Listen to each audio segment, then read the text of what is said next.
நம்ம பொன்னமராவதுலயும் இந்த பொங்கலுக்கு 500 ரூபீஸ்க்கு செட்டிநாடு ஸ்நாக்ஸ் எல்லாம் பர்ச்சேஸ் பண்ணீங்கன்னா உங்களுக்கு பொங்கப்பானை ஃப்ரீயாவே கொடுத்துக்கிட்டு இருக்காங்க. வேற எங்கேயும் கிடையாது, நம்ம மேலே சிவபுரி நாகப்பா எஸ்டேட்ல இப்ப நியூவா ஓபன் பண்ணிருக்க கிரானிஸ் செட்டிநாடு ஸ்நாக்ஸ் தான். இவங்க சொந்த தயாரிப்புல மாவெல்லாம் அரைச்சு செட்டிநாடு பாரம்பரிய முறைப்படி இந்த ஸ்நாக்ஸ் எல்லாம் பண்ணி கொடுத்துக்கிட்டு இருக்காங்க. இவங்கள்ட்ட தேன்குழல் முறுக்கு, கை சுத்து முறுக்கு, சீப்பு சீடை, மணவோளம், மாவுருண்டை, அதிரசம் இது எல்லாமே செட்டிநாடு ஸ்டைல்ல பாரம்பரிய முறைப்படி பண்ணி கொடுத்துக்கிட்டு இருக்காங்க. உங்க வீட்டு விசேஷங்களுக்கு நீங்க மொத்தமாவும் ஆர்டர் பண்ணி உங்களோட ஸ்நாக்ஸ் எல்லாம் பர்ச்சேஸ் பண்ணிக்கலாம்.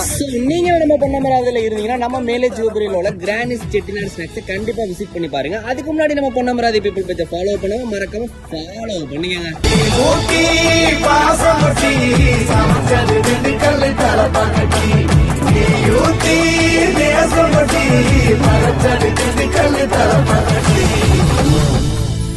படைச்சது திண்டுக்கல்லு, அதே மக்க வாழ்க்கை.